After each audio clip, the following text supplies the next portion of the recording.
nanti dilanjut dengan akun Entakopi. Silahkan yang ingin disampaikan, mangga. Assalamualaikum warahmatullahi wabarakatuh, Mas Adila, Pak Suroto. Mbak Adil, bukan Mas, saya Oh, Mbak kayaknya. Mbak Adil, Pak Suroto. Agus, ini menarik ini temanya. Ya, masalah koperasi, saya pun ada pengalaman jatuh bangun aja tuh, Pak Suroto. Jadi untuk membina para anggota ini memang di awal di rapat kita kan sepakat, tapi begitu ada penyaluran, ada nggak sampai ke golnya itu kok apa Pak Suroto. Jadi kebanyakan koperasi itu yang sudah saya bangun jatuh ya terakhir ini kita bina di Koperasi Bahtera yang ada di Aceh. Kita udah kerjasama dengan Eropa, jadi pembelian orang Eropa. Jadi pengambilannya langsung petani. Petani itu kita jadikan sebagai anggota. Malah saya sendiri udah keluar dari situ karena ya anggota itu sudah kita buat perlombaan siapa yang banyak equity-nya dialah bisa mendapatkan posisi dalam koperasi. Jadi ini mau nanya nih Coach Suroto, apa sih yang bisa menitik beratkan koperasi itu berjalan dengan lancar? Kita kan tahu tipikal orang-orang ini kan masyarakat kita kan hari ini A, besok B, lusa itu bisa C dan Z. Jadi untuk menyatukan visi misi yang kuat itu gimana Pak Suroto? Makasih Pak sebelumnya. Ya, oke, Bang Meo. Mbak Adila, saya langsung. Silakan lanjut. Bang Meo, Silakan. jadi singkat saja, saya pernah di Aceh juga. Saya ini masa kecil saya di Lok Sukon, Aceh Utara. Oh ya, Pak Suroto. Ya,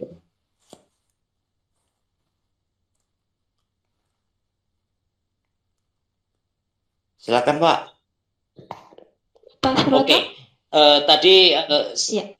saya maaf ya, saya intinya adalah bahwa kalau koperasi tadi disebut siapa yang punya equity paling besar itu dia yang ikut paling berperan di koperasi, itulah yang harus dijaga. Koperasi itu secara regulasi itu masih melindungi kita bahwa satu orang satu suara dalam mengambil keputusan. Kalau secara ekonomi dia itu mendapat benefit ekonomi lebih banyak karena invest more ya get more, transaction more ya get more, atau transaksi lebih banyak dapat untung lebih banyak, terus kemudian invest lebih banyak dapat untung lebih banyak, itu sama.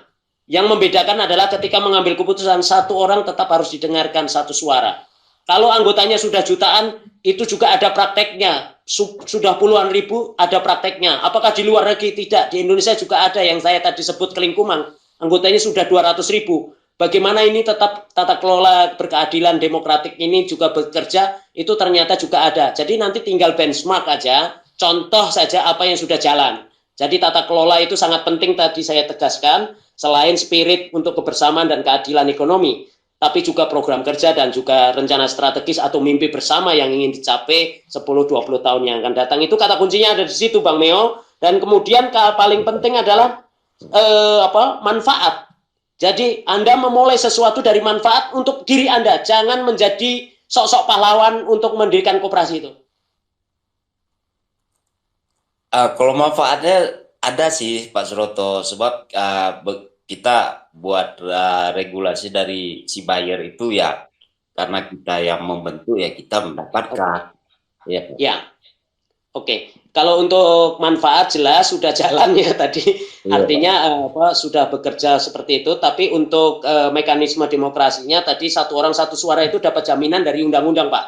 Ya, itu Kalau ada yang melanggar ini, itu juga tentunya bisa dikoreksi. Tapi hati-hati sekali. Apakah tentunya ada anggota-anggota yang lain juga menyetujui pendapat Anda seperti itu. Nah, maka dari itu, bagaimana caranya supaya koperasi itu langgeng, sustain, atau Anda juga tetap berada di dalamnya, itu koperasi di seluruh dunia itu berhasil karena ada nilai-nilai yang ditanamkan.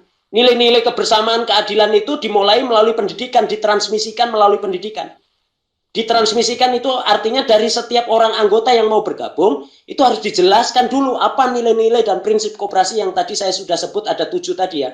Concern to community, cooperation among kooperatif, terus kemudian ada pendidikan, ada otonomi dan kemandirian, ada kerjasama, ada partisipasi ekonomi, ada keanggotaan yang sifatnya sukarela dan terbuka bagi semua orang, kan gitu. Nah, ini yang harusnya menjadi indikator diturunkan sebagai KPI dari keberhasilan koperasi. Di seluruh dunia itu seperti itu. Kenapa mereka itu koperasi itu berhasil? Karena ada KPI seperti itu yang diturunkan dari prinsip koperasi. Dan kata kuncinya adalah pendidikan. Jadi koperasi dimulai dari pendidikan, dikembangkan melalui pendidikan, dan dikendalikan juga secara bersama-sama melalui pendidikan. Kenapa pendidikan? Tanpa pengetahuan, tanpa pemahaman koperasi yang baik, itu setiap anggota artinya muncul individu-individu yang bersifat serakah dan sebagainya. Tapi karena ketidaktahuan juga. Betul. Sifat individu-individu ini setelah berkembang, bisnisnya dan sebagainya, dia menjadi semakin individualis kalau dia tidak terikat sama nilai-nilai. Koperasi itu adalah organisasi yang tidak bebas nilai.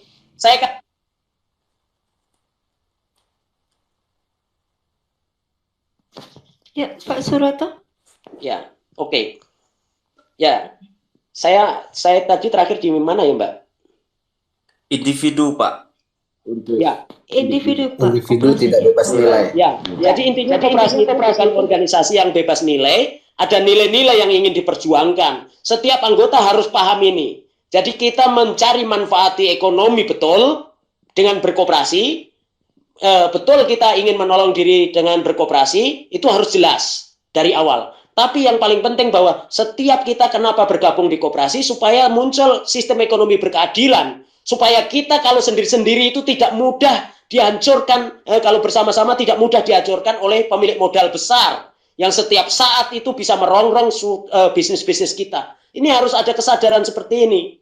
Kalau tidak ditransmisikan melalui pendidikan, melalui terus-menerus pengorganisasian, jadi koperasi itu ya organisasi, tapi juga bisnis. Ini hebatnya koperasi. Dia itu bervisi sosial, menempatkan manusia lebih tinggi dari modal, tapi juga berbisnis, merasionalkan bagaimana menjawab kebutuhan kita kan gitu, secara ekonomi.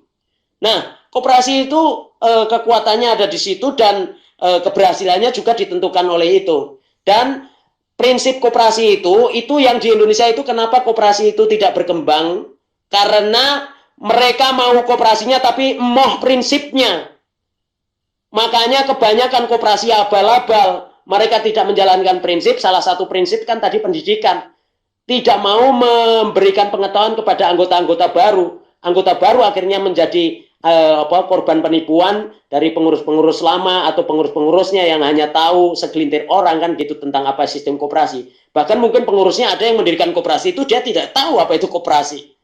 Nah, sementara ya kalau tidak diajarkan melalui koperasi sendiri ya tidak mungkin, karena di sekolah, di kampus kita hanya diajarkan sistem ekonomi kapitalis, sistem ekonomi yang hanya mengejar keuntungan. Ya itulah yang mereka praktekkan di koperasi, akhirnya koperasi rusak terus. Yang tadi saya sebutkan di awal, tadi saya sebutkan negara Israel itu satu-satunya negara yang tidak punya undang-undang dasar ya. Sama Inggris juga, tapi monarki. Itu negara yang tidak punya undang-undang dasar. Bagaimana mereka bisa mengembangkan sistem pemerintahan? Karena basisnya itu dimulai dari Mozab. Mozab itu masyarakat di desa yang dibentuk dari koloni-koloni. Mereka itu mengembangkan koperasi. Desa itu kalau di sana itu koperasi itu desa. Tidak ada sistem administrasi pemerintahan seperti di tempat kita sekarang ini. Tapi desa itu adalah tempat musyawarah mufakat, tempat mereka membangun tujuan sosial, ekonomi, dan budaya secara bersama kan gitu. Terus kemudian mereka berbagi secara bersama, mereka mengambil keuntungan dengan bersama-sama melalui koperasi itu. Sehingga nilai-nilai ini juga mereka terapkan karena mereka itu kan orang-orang yang berasal dari tradisi komunal kolektif yang ada di Eropa. Terus kemudian mereka itu adalah anggota-anggota koperasi, terus kemudian dikembangkanlah menjadi negara. Tersusun dari desa kemudian menjadi sebuah negara. Artinya negara hanya diatur oleh hal-hal yang prinsip.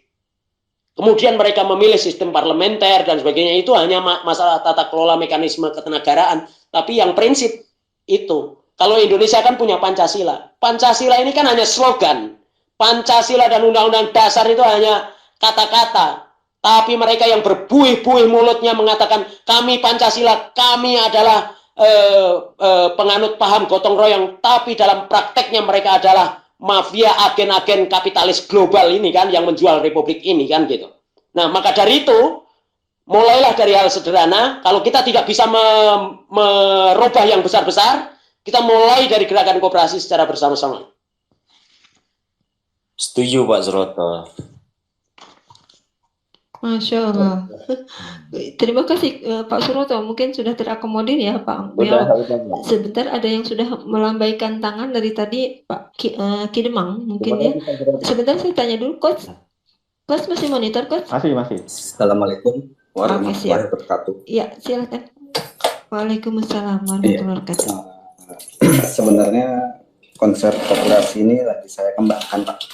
Kebetulan saya juga mantan driver ojol. Saya tergabung di, mungkin dibilang komunitas ojek online-nya namanya Kumi. Kebetulan saya di situ posisi wakil ketua umumnya di bidang Kumi Foundation. Bapak boleh lihat. Saya coba untuk mungkin ya kita istilahnya sharing lah ya Pak ya. Siap. Jadi saya memberikan edukasi. Jadi kebetulan kan banyak driver ojol ini banyak yang tidak mengetahui tentang dunia koperasi. Jadi proses edukasi di sini saya masukin, saya mendirikan organisasi Kumi Foundation sebagai ketuanya, wakil ketua. Saya ajak mereka untuk belajar berorganisasi dulu. Mereka harus paham apa itu organisasi. Jangan sampai ketika kita mau mendirikan koperasi, itu nanti mereka nggak paham. Apa sih organisasi? Nah, memang kita dari awal berdiri organisasi, terus mendirikan usaha bersama. Nah, sekarang saya memang berencana untuk mendirikan koperasi. Cuman banyak orang paradigma yang tadi Bapak bilang, bahwa koperasi ini ikonnya adalah penipuan. Nah, disinilah saya coba mengeksplor. Sebenarnya saya dari riset, saya sudah tahu sini sumber daya apa yang bisa dieksplor dari teman-teman ojek online. Dan saya cuma memberikan sebuah pemikiran, sebuah konsep sistemnya, mengaplikasikannya. Jadi mereka karena masih paradigmanya trauma tentang koperasi ini adalah ujungnya riba, simpan pinjam. Padahal saya nggak untuk ke simpan pinjamnya, tapi ke retailnya. Itu satu. Kedua, saya coba untuk menggali, ternyata di ojek online itu ada koperasi juga, pemberdayaan dari rekan-rekan ojek online. Nah, mereka vakum. Nah, itu saya pelajarin apa yang menyebabkan mereka vakum. Jadi saya tahu. Nah, disinilah saya belajar. Jadi alhamdulillah konsep-konsep koperasi itu sudah di dalam pemikiran saya, tinggal diaplikasikan aja. Jadi kita hanya masih menunggu momen di mana teman-teman di sini untuk kita pertemuan aja gitu sama di dalam satu komunitas ini. Yuk kita ketemuan, kita coba untuk bahas koperasi. Tapi konsep awalnya kita tidak menerima anggota dulu. Tapi di sini pemberdayaan dari kas Kumi Foundation ini kita berdayakan itu. Nanti kita lihat tolak ukur keberhasilannya. Karena proses edukasi ini agak panjang, karena proses edukasi wirausaha.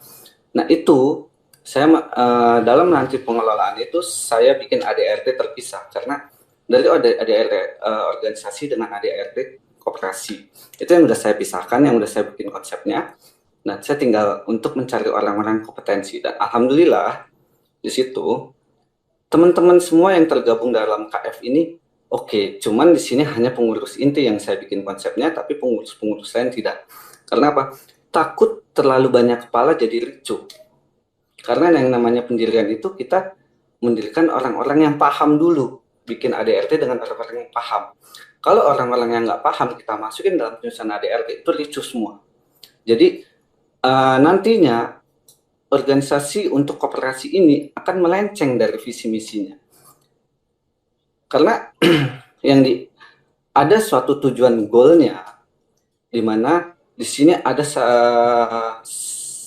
saling menguntungkan, di mana antara pemilik modal, yaitu di sini disebut anggota, dan kesejahteraan pengurus aktifnya itu nanti akan dipisah, ada pengurus aktif dan pengurus pasif. Emang sudah saya siapkan konsepnya, udah saya siapkan matang. Ini tinggal on the way aja sih Pak. Begitu kalau menurut saya, sharing saya yang selama ini saya berjalan. Mungkin kalau Bapak pengen kita nanti dari penjelasan Bapak saya belum paham, nanti bisa saya tanyakan balik. Terima kasih. Ya, selamat Mas. Mas Demang. Ya, intinya saya sangat appreciate Anda mau memperjuangkan koperasi dengan jerih payah, tapi saya mengulang lagi mungkin bahwa mendirikan koperasi itu memang harusnya dibuat sesimpel mungkin. Bahkan tadi saya sempat mencontohkan itu kan bisa dimulai dari garasi rumah. Tapi ketika saya mahasiswa itu dulu saya contohkan ini tukang becak ya. Tukang becak di pangkalan kampus saya waktu saya dulu masih mahasiswa, saya ingat betul. Itu mereka itu ternyata rata-rata korban rentenir, terus kemudian mereka itu juga suka berjudi di pangkalan gitu karena beban hidupnya yang sudah berat. Jadi kalau misalnya bisa menang judi mungkin memenangkan judi dengan temannya bisa membawa uang lebih banyak sedikit, istrinya bisa senyum gitu. Terus kemudian mereka itu juga besaknya rata-rata sewa waktu itu ya. Terus karena keprihatinan ini saya kumpulkan mereka, ada 83 orang di balai desa di dekat kampus saya. Lalu saya mulai berkhotbah tentang koperasi. Langsung karena orang Banyumas ya, di kampus saya kan di Banyumas di Universitas Jenderal Sudirman. Itu ada yang langsung menyeletuk, angkat tangan langsung begini bilangnya, Mas ora usah kakek cocot lah, yang penting modal. Jadi Mas gak usah banyak mulut, saya itu hanya butuh modal. Saya bilang, saya ini mahasiswa. Saya nggak mungkin bisa memberi Anda modal. Gimana saya mau memberi modal? Orang saya kiriman telat dari orang tua saja, saya malah mungkin minta menumpang makan sama Anda. Kok Anda minta modal dari saya? Lah terus untuk apa kita dikumpulkan? Saya bilang, saya minta tolong angkat tangan yang punya pinjaman kepada rentenir. Hampir 100%. Masya Allah. Itu mereka adalah peminjam rentenir yang istilahnya kalau di Banyumas itu adalah bang ucek-ucek atau ngerolasi ya. Pinjam 100.000, potong 10.000, ngangsur 120.000, 30% dalam 1 bulan. Bayangkan 1 tahun berapa? 360%. Sebetulnya mereka itu adalah orang-orang kaya. Lalu saya minta turun tangan, terus kemudian setelah turun tangan, saudara-saudara mau nggak mengubah nasib supaya tidak menjadi korban dari rentenir atau pemerasan rentenir? Anda sudah tahu bahwa Anda itu sebetulnya orang-orang kaya karena menghasilkan margin keuntungan dari pekerjaan Anda itu sampai 30%, Anda setorkan kepada orang yang hanya meminjamkan uang dan mereka itu tidak mengerjakan apapun gitu. Kalau mau saya pakai uang pribadi, mungkin saya jual warisan, saya bilang waktu itu. Saya akan pinjamkan menggantikan uang ini, mau apa enggak? Mereka ternyata bilang, loh saya nggak mau kalau digantikan sama Mas Toto, kan aneh itu. Saya langsung mengatakan begini, saudara-saudara, sebetulnya nasib suatu kaum itu tidak akan berubah apabila kaumnya itu tidak mau merubah sendiri. Kalau saudara-saudara mau, mari kita berubah. Terus mereka, orang Banyumas itu kan cablaka-blaka suta ya, ngomong apa adanya lah gitu. Mas, terus bagaimana caranya kita? Intinya kayak gitu. Lah, setelah mereka menanyakan bagaimana caranya, saya katakan, coba tolong angkat tangan. Saya juga pusing waktu itu, tapi saya minta untuk angkat tangan yang merokok. Hampir keseluruhan itu ada hanya 1-2 dari 83 orang itu yang tidak perokok. Waktu itu balai desa memang penuh pengap sekali karena semua merokok gitu. Langsung saya katakan, kalau misalnya kita mengurangi rokok 1 batang 1 hari bisa nggak? Mereka mengatakan secara serempak, bisa. Kalau begitu sekarang pilih bendahara yang manusia yang paling jujur sebagai bendahara dan ketua. Di antara mereka kan tahu siapa yang paling jujur, siapa yang suka iseng, nakal dan sebagainya. Akhirnya terpilihlah orang yang paling jujur. Saya beri guidance bahwa orang yang jujur bukan hanya karena kewibawaan dia sebagai ketua ini atau sebagai orang tua dan sebagainya, tapi orang yang paling jujur. Dan mereka memilih secara terbuka siapa yang paling jujur, itulah yang mengakomodir untuk mengelola uang ini. Jadi orang yang terpercaya kayak itu menurut mereka. Apa yang terjadi? Bulan depan kita rapat lagi tanggal 2 dan itu harus rutin seperti itu. Setelah mereka kumpul tanggal 2, ternyata saya minta laporan, hanya 4 orang yang menyetor uangnya itu dan itu pun tidak genap 30.000 per orang. Saya bilang, ya sudahlah, saya ini tidak mau banyak omongan, banyak mulut. Saya bilang, saya kan sudah mengatakan bahwa tidak akan berubah satu kaum itu apabila Anda sendiri tidak mau merubahnya sendiri. Mungkin Anda memang sudah kena kutukan akan miskin sepanjang masa selama-lamanya, saya bilang gitu. Terus ketika saya akhir salam wassalamualaikum, ditariklah tangan saya, Mas jangan gitu, katanya Mas Roto mau membina kita ingin Mas Roto menjadi pembina. Kalau mau kita bersama-sama, saya tidak mau dikatakan sebagai pembina, tapi saya akan menjadi juga bagian dari Anda semua sebagai anggota. Tapi mari kita menabung bersama-sama, kemudian membangun kemandirian ekonomi. Apa yang terjadi? Masya Allah, akhirnya semua bebas dari rentenir, dan kemudian yang tadinya masih becaknya sewa itu juga mereka bisa bebas dari becak sewa. Orang-orang tua yang sudah rentah gitu, terus kemudian beralih menjadi profesinya yang lebih ringan, tidak lagi mengenjot becak karena sudah ada permodalan koperasi yang bisa dipinjamkan kepada mereka, dan keuntungan dari koperasi itu semua kembali kepada mereka. Dan bahkan saya itu tidak pernah memberi pelatihan ini dan itu, ternyata mereka itu sudah punya imajinasi mimpi ketika punya uang itu mereka akan bisnis ini dan itu. Dan subhanallah, itu yang namanya anggota-anggota koperasi ini. Mereka itu bikin namanya apa? Usaha bersama lele terpal. Terus kemudian siapa yang mengelola dapat bagian berapa. Terus kemudian keuntungannya sekian dimasukkan sebagai tambahan modal. Tapi yang paling besar itu adalah kembali kepada pengelolanya kan gitu. Organisasi hanya butuh sedikit dari tambahan modal itu. Terus kemudian mereka punya ide kalau bulan puasa itu jualan melon. Mereka langsung pinjam ke koperasi, terus kemudian melon inilah yang menghasilkan keuntungan itu untuk mereka itu bisa survive. Perempuan-perempuan yang istri-istri mereka yang di rumah yang tadinya tidak punya usaha, akhirnya punya usaha. Dan saya sampai ternyuh kaget, kenapa? Karena salah satu anggota itu tiba-tiba itu tabungannya satu hari itu besar sekali di koperasi yang saya bangun. Saya katakan, loh Anda kok tabungannya besar sekali? Ini kan hampir semua tabungan dari pendapatan Anda becak gitu. Mas Roto ini gimana? Katanya suruh nabung. Setelah nabung kok malah dimarahin atau Mas Roto kok kecewa gitu. Bukan apa-apa, kalau semua pendapatan Anda ditabungkan, berarti Anda aniaya dong terhadap anak istri Anda, keluarga Anda. Alhamdulillah Mas, dengan adanya koperasi, sekarang istri saya punya usaha, dan usaha itu jualan lotek ya, kalau di Banyumas itu terkenal sekali makanan itu. Dan cukup tidak cukup keseharian itu pengeluaran dari hasil itu. Dan semua ini saya tabung. Saya merinding dan saya ingin menangis waktu itu, dan saya katakan, kenapa Anda melakukan itu? Mas Roto, saya ingin menabung untuk apa? Untuk anak saya supaya nanti bisa melanjutkan sekolah, supaya bisa mengembangkan pendidikannya, dan kemudian bisa pintar seperti Mas Roto. Saya bilang, tidak pintar seperti saya, tapi dia pasti akan menjadi anak yang baik dengan jerih payah Anda, dan dia pasti akan lebih pintar dari saya. Dan luar biasa, itu yang membuat saya bahagia sampai hari ini. Kenapa saya masih tekun dengan koperasi, karena hal-hal yang sederhana seperti ini. Dan hidup saya udah, ya kalau untuk hari-hari saya sendiri sudah cukup. Saya hanya ingin berbagi terus kepada teman-teman yang mungkin membutuhkan pengetahuan-pengetahuan dan sebagainya. Terima kasih. Barakallah, berarti Pak Suroto masih bisa menyempatkan diri nanti ketika diundang kembali untuk selanjutnya menyampaikan hal-hal yang lebih penting lagi mungkin Pak Suroto ya. Ya.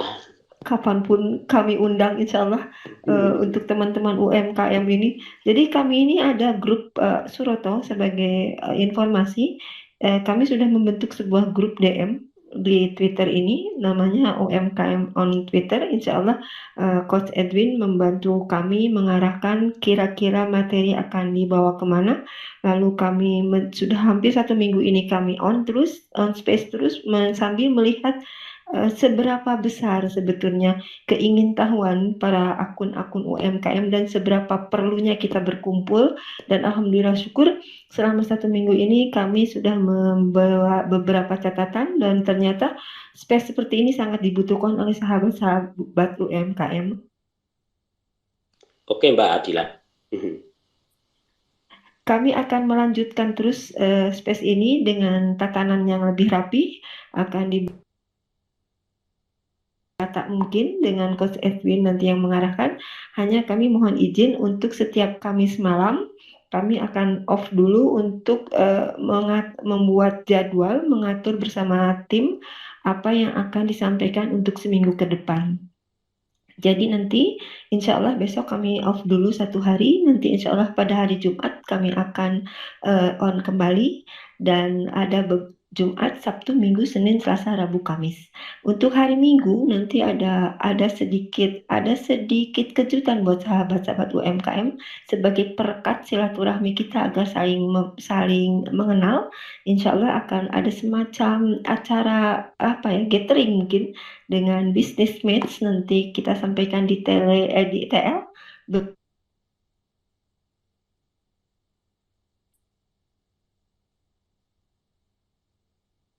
Suaranya hilang Mbak Adila.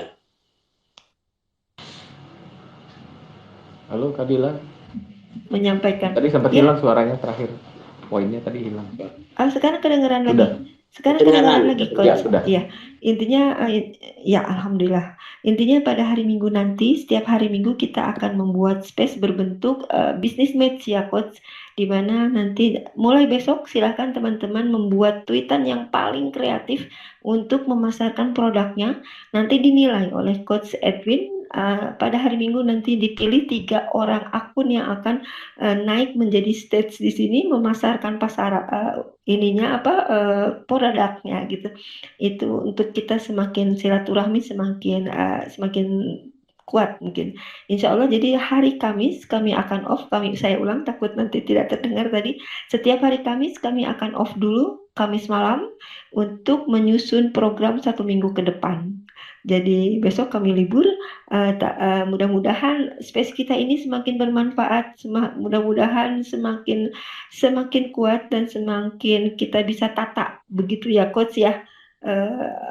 Kami tidak ingin main-main karena saya ingat pesan Coach, lakukan, do it dan langsung teruslah kerjakan. Jangan hanya bicarakan, lalu nanti malam pikirkan, besok langsung action. Jadi insya Allah kita semua akan terus survive dalam melewati masa pandemi. Salah satunya ini adalah tadi yang disampaikan oleh Pak Suroto, jalannya adalah lewat koperasi. Begitu ya Pak Suroto, Coach. Tapi ada satu akun yang belum mendapatkan stage-nya. Silakan Mbak Ella. Ya, Monitor Mbak Ella. Ya, silakan. Ya, Stage is yours now. Assalamualaikum. Waalaikumsalam warahmatullahi wabarakatuh. Silakan Mbak Ella. Ya, seru banget ini sampai bingung mau mulai dari mana. Jadi supaya mempersingkat, jadi begini ceritanya. Jadi dulu awalnya saya kan petani jahe organik gitu ya, dinaungin oleh komunitas gitu. Tapi lama-lama komunitas ini yang tadinya kita berharap mau membentuk koperasi, pada akhirnya orang-orang yang di dalamnya ini tuh kayak mau ngambil keuntungan sendiri gitu loh. Jadi akhirnya di tengah jalan itu setelah tiba-tiba impor, harga jahe merah itu anjlok seanjlok-anjloknya, komunitas ini malah bubar, pengurusnya entah kemana, petani yang di bawahnya tuh pada kocar-kacir semua, gimana caranya ngejual nih hasil panen, karena pada saat bubarnya itu tuh pada saat memang mau panen gitu loh, hanya beberapa bulan lagi panen. Nah, jadi tadinya kita berharap ada koperasi yang menampung produk kita gitu. Kayak saya nih kan waktu kemarin tuh sekitar 20 ton gitu, itu bingung mau kemana, sampai akhirnya saya banting setir jadi minuman jahe gitu kan. Nah, padahal pada saat itu kan sebenarnya jahe merah tuh lagi naik daun gitu, maksudnya lagi booming di masa pandemi. Tapi yaitu semua petani jahe ini justru tidak mendapatkan harga yang baik gitu pada saat itu, karena mereka lebih banyak menjualnya ke tengkulak ya gitu. Nah, ini satu problem. Yang kedua problemnya adalah ternyata di belakang-belakang si tengkulak-tengkulak ini ada juga istilahnya kayak pengen ngomong tapi takut ditangkap saya. Maksudnya kayak yang bermain itu ternyata mereka yang punya jabatan atau mereka yang ada yang istilahnya punya power gitu. Jadinya kita nih yang para petani akhirnya ya nggak bisa ngapa-ngapain lagi gitu. Akhirnya ya udah nyerah terhadap tengkulak gitu. Jadi gimana caranya kita menghadapi ini nih? Bukan aja serangan dari apa ya? Serangan dari yang apa sih mediumnya tengkulaknya ini, tapi kita juga dari orang-orang di belakangnya ini gitu loh. Terus koperasi ini susah dan orang-orang ini ternyata terlalu egois gitu. Jadi pada kabur semua di komunitas sehingga akhirnya yang tadinya kita berharap jadi nggak punya harapan gitu. Jadi bagaimana menurut Pak Suroto nih kita nih bergeraknya nih sebagai awalnya dari komunitas, bisakah bergerak ke arah koperasi? Gitu? Ya, saya sudah tangkap Mbak Ella dan terima kasih sekali, ini case yang bagus sekali ya. Ya, silakan Pak Suroto. Ya, Mbak Adila. Ya, Mbak Adila, saya bisa dengar saya? Pak Suroto masih ya, meminta? bisa dengar saya? Suara saya kedengaran, Coach? Ya, bisa. Keduanya terdengar jelas. Ya. Saya bicara kedengaran ya. Pak Surotonya saya nggak dengar. Pak Suroto. Kedengeran, Kak? Kedengeran? Pak Suroto terdengar. Iya. Saya juga dengar suara Mbak.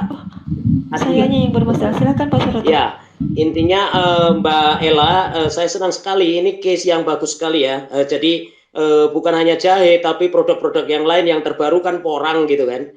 Porang itu tadinya harganya melambung tinggi terus kemudian jatuh. Ini biasa. Di Indonesia ini ada pemain yang sebetulnya dia punya koneksitas dengan pabrikasi. Lalu di-endorse oleh pejabat, oleh pemerintah seperti itu supaya orang segera menciptakan supply yang besar. Dan pada akhirnya apa? Dengan supply yang besar itu harga bisa jatuh kan gitu. Dan mereka mengambil keuntungan di situ. Nah, ini ruang ini sebenarnya karena apa? Kita tergantung sama pabrikasi. Selain eksportasi itu juga ada yang mengendalikan, yang punya modal paling besar itulah yang sebetulnya menampung semuanya pada akhirnya kan seperti itu. Nah, kita jangan bermain di situ. Kenapa? Karena semua komoditi dari jahe, terus kemudian porang, jangkrik, terus kemudian banyak sekali kan, termasuk mafia itu tanaman hias, itu semua didesain, direkayasa. Kemudian menggunakan mulut-mulut pejabat, bahkan yang mengendorse itu sekelas presiden kan untuk porang kemarin kan. Itu karena ini bisnis mafia. Jadi bagaimana caranya memulai supaya Anda kuat, supaya Anda bisa sustain atau berkelanjutan, kemudian membangun bisnisnya melalui koperasi itu bisa memberi manfaat yang kemudian juga bisa perlahan-lahan nanti berperan, bahkan bisa menjadi pemain utama di dalam sektor bisnis pertanian atau sektor pertanian ini. Caranya saya memberi contoh dulu aja apa yang saya lihat di Korea. Di Korea itu ada namanya Gerakan Petani Pembaharu dan ini rata-rata isinya adalah perempuan-perempuan. Kenapa? Mereka waktu tahun 1997 kan krisis ekonomi seperti kita. Lalu ketika krisis mereka mengatakan kita sudah gagal karena sistem pertanian kita itu hancur akibat revolusi hijau. Waktu itu ya pemerintah berjualan pestiside, terus kemudian korporat global itu intinya kan ingin menjual produk-produk GMO mereka dan sebagainya kan gitu, yang itu membahayakan kesehatan dan sebagainya. Lalu muncullah gerakan mereka itu ingin berkonsumsi sehat kan gitu. Nah, mulainya dari petani. Jadi petani-petani perempuan ini mengatakan, kita jangan ngurusi dulu sektor produksi. Kalau produksi kita sudah biasa lah menanam kayak gitu, itu kita semua orang bisa menanam. Tapi yang paling penting adalah kita menciptakan pasar kita sendiri. Akhirnya perempuan-perempuan yang luar biasa ini mendirikan suatu toko kecil sekali, lalu mereka memasarkan produknya itu melalui toko itu. Jadi semua produk-produk mereka itu dijual ke toko itu, dan orientasi mereka bukan ekspor, tapi melainkan pasar domestik. Dan mereka kenapa membuat toko? Karena supaya mereka itu tidak lagi dipermainkan tengkulak, karena bisa dijual langsung ke pelanggannya. Misalnya Anda menanam kangkung gitu, petani-petani yang Anda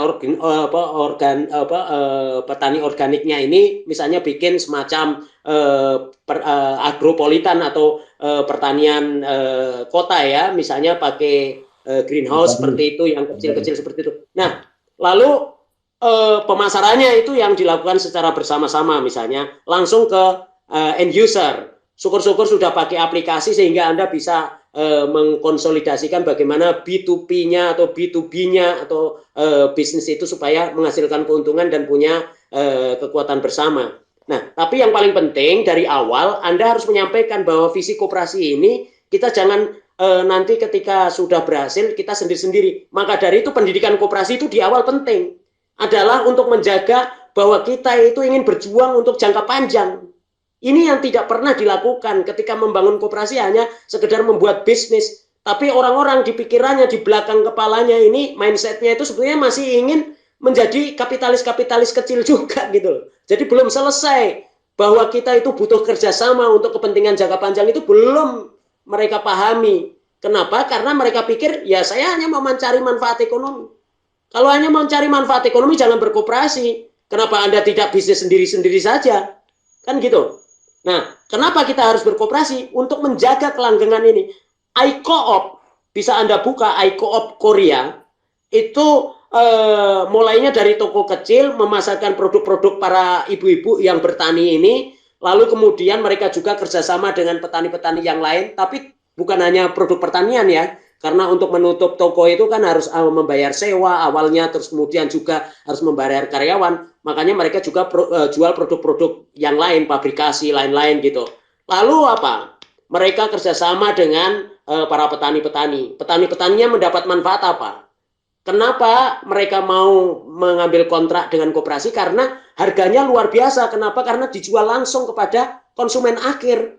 Jadi tidak ada lagi tengkulak, tapi yang berperan sebagai tengkulaknya adalah koperasi yang keuntungannya kembali ke mereka sebagai petani dan pemilik dari koperasi itu gitu.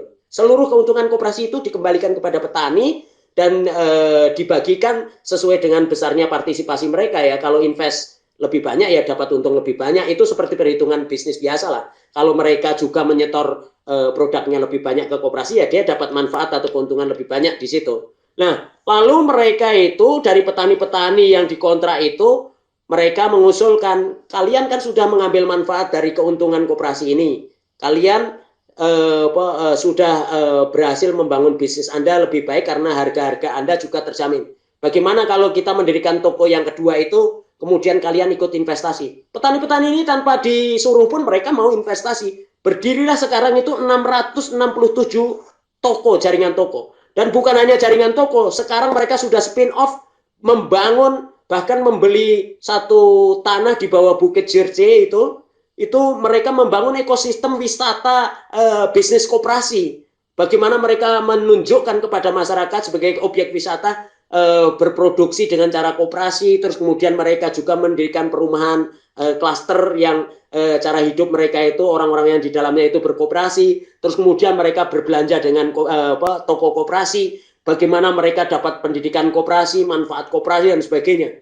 Nah, inilah yang dikembangkan oleh koperasi itu harusnya, dan caranya adalah orientasikan kepada pasar domestik. Anda tidak usah tergiur oleh harga yang termanipulasi oleh mafia kartel tadi yang didesain dari sejak awal memang seperti itu. Dan mereka itu di belakangnya sebenarnya ya pejabat-pejabat itu yang akan selalu memberikan privilege untuk eksportasi dan sebagainya itu dan sebagainya kepada para pemilik modal besar yang pada akhirnya menguasai pasar. Walaupun Anda juga bisa menciptakan direct market ya, misalnya dengan melalui aplikasi dan sebagainya. Tapi aplikasi itu milik siapa juga, siapa yang mengendalikan, pada akhirnya Anda terjebak juga kan.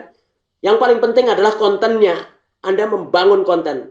Anda membangun konten, orientasikan kepada pasar domestik, terus kemudian tidak usah muluk-muluk, mulai dari yang kecil, sederhana. Semua bisnis yang berhasil di dunia ini tidak ada yang dimulai dengan muluk-muluk, tapi dimulai dengan menjawab kebutuhan, dan kebutuhan itu ada di dalam keseharian kita. Dan mulailah dengan cara sederhana. Coach saya senang sekali Anda, Coach Edwin, memberikan satu guidance yang sudah luar biasa buat teman-teman di grup ini. Kenapa? Karena just do it. Memang betul, bisnis itu ya bukan mimpi, tapi bisnis itu adalah melakukan, dan melakukan dengan cara yang sederhana. Kita adalah orang-orang sederhana, cara kerja kita juga harusnya disederhanakan, dan pikiran kita juga harus kita sederhanakan. Saya juga memulai bisnis, sekarang karyawan saya di perusahaan saya pribadi itu ada 32 orang. Itu saya memulainya juga dari jualan keliling saya belanja kertas daun, kemudian saya kelilingkan ke warung-warung, dan sekarang sudah saya punya store, saya punya bisnis yang lain-lain lah gitu. Tapi mulainya semua dari hal yang sederhana, jadi bukan hal yang muluk-muluk. Terima kasih Mbak Ella.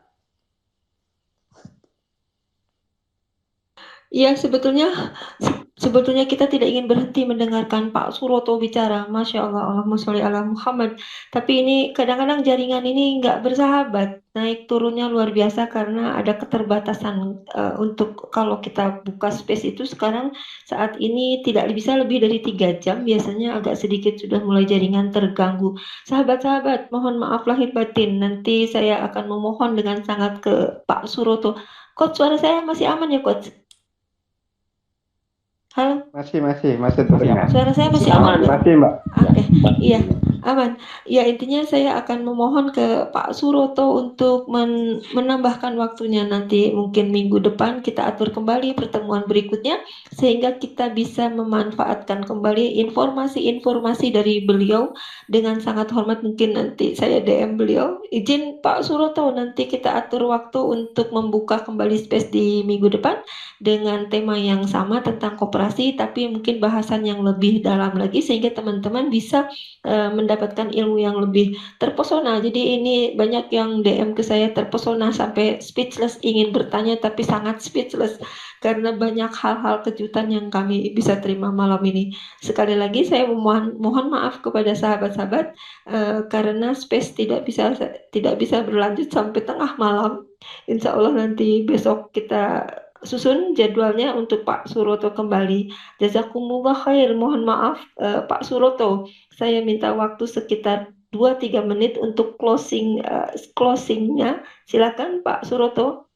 Teman-teman, tidak ada closing yang mungkin istimewa, tapi intinya saya ingin mengquote lagi apa yang dikatakan oleh Coach Erwin, just do it. Make it simple. Buatlah sesederhana mungkin untuk memulai sesuatu. Mari kita bangun gerakan menolong diri sendiri dengan cara-cara kerjasama melalui dasar koperasi, prinsip nilai koperasi untuk keadilan dan kemakmuran kesejahteraan kita bersama. Terima kasih. Dan mohon maaf kalau ada kata atau perbuatan saya yang kurang berkenan di hati Bapak Ibu sekalian. Pada intinya saya sendiri mungkin banyak kelemahan, tapi itu apa yang menjadi kesalahan saya, semoga diampuni Allah Subhanahu wa taala. Terima kasih. Wassalamualaikum warahmatullahi wabarakatuh. Waalaikumsalam. Jazakallah khair atas segala informasinya. Mudah-mudahan sahabat-sahabat semua mendapatkan manfaatnya. Saya tidak bisa mengucapkan satu persatu sahabat-sahabat yang sudah bersedia hadir di sini dan mendengarkan sampai sekian lama, tetap stabil mendengarkan. Coach, ada closing Coach? Silakan Coach. Ya, apa ya? Saya nggak bisa closing pada malam ini, masih betul-betul terpesona begitu. Seperti juga pengakuan teman-teman lain lewat DM ya. Cuma yang saya ingin sampaikan adalah bahwa saya menyatakan bahwa malam ini saya mulai berusaha berhijrah ya. Berhijrah itu bukan dalam artian kita meninggalkan usaha-usaha yang selama ini ada, tapi berhijrah dalam artian kita selalu berusaha menjadi lebih baik. Dan saya pernah punya mimpi tentang koperasi mimpi yang sama tentang koperasi sekitar beberapa tahun yang lalu, kemudian harus menguburkannya karena halo, mati ya? Enggak kedengeran. Silakan lanjut Coach. Silakan lanjut.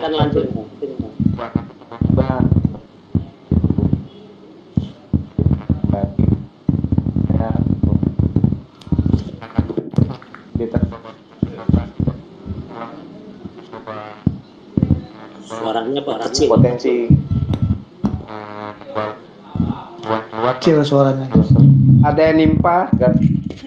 Semoga teman-teman Ada. Coach masih monitor Coach. Masih. Suara saya Nah, sekarang suaranya bagus. Iya, silakan Coach. Oke. Iya, Coach silakan lanjut Coach. Ya, semoga kembali lagi kita bukan hanya sekadar berwacana, kemudian kita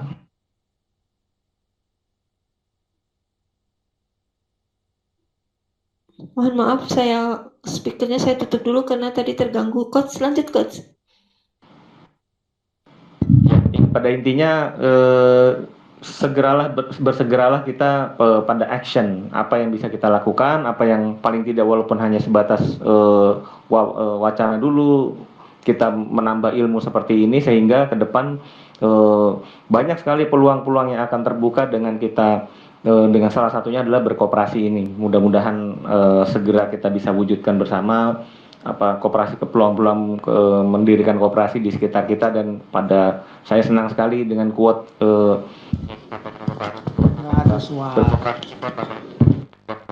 diri. Itu poin-poin penting yang saya catat. Itu sedikit mungkin dari saya. Terima kasih banyak Pak Suroto, terima kasih banyak sudah hadir di sini. Sebuah hadiah buat kita di akhir minggu. Keistimewaan buat kami untuk Mas Suroto bisa hadir bersama kami di sini, dan semoga pekan depan kita bisa bertemu lagi. Dan kepada kawan-kawan yang sudah hadir semuanya juga kami ucapkan terima kasih banyak sudah turut hadir di sini dan memberikan dukungannya. Sekali lagi terima kasih, mohon maaf atas segala kekurangan. Wassalamualaikum warahmatullahi wabarakatuh. Waalaikumsalam warahmatullahi wabarakatuh. Terima kasih Bang Tani, terima kasih Bang Suroto, Om Pril, Mbak Ella, Teh Khadijah, semua yang tidak bisa saya sebutkan. Sebagai penutup, insya Allah kami akan on air kembali pada hari Jumat malam. Nanti mungkin di TL akan disampaikan materinya, dan saya mohon dengan sangat kepada sahabat saya Teh Khadijah untuk menutup space kita malam ini. Dari saya Adila, saya mohon maaf atas segala kekurangan, apalagi jaringan saya yang sedang naik turun. Mohon maaf lahir batin, semoga kita semua mendapatkan manfaatnya. Teh Khadijah, the stage is yours. Ada suaranya? Ada, silakan. Ya, terima kasih sebelumnya. Terima kasih kepada peserta malam ini, terutama narasumber kita Pak Suroto, Coach sama Om Pril yang udah meluangkan waktunya, yang sudah berbagi ilmu juga tentunya yang sangat bermanfaat. Kita tutup space ini dengan doa. Bismillahirrahmanirrahim. Allahumma inna nas'aluka salamatan fid dini wa dunya wal akhirah wa afiatan fil jasadi wa zidatan fil ilmi wa barakatan fil rizqi wa taubatan qalbal maut wa rahmatan 'indal maut wa maghfiratan ba'dal maut wa najana minan nar wal 'afwa 'indal hisab bi rahmatika ya arhamar rahimin. Subhanaka Allahumma bihamdika asyhadu an la ilaha illa anta astaghfiruka wa atubu ilaik. Sekian, terima kasih Teh Adila. Assalamualaikum warahmatullahi wabarakatuh. Terima kasih.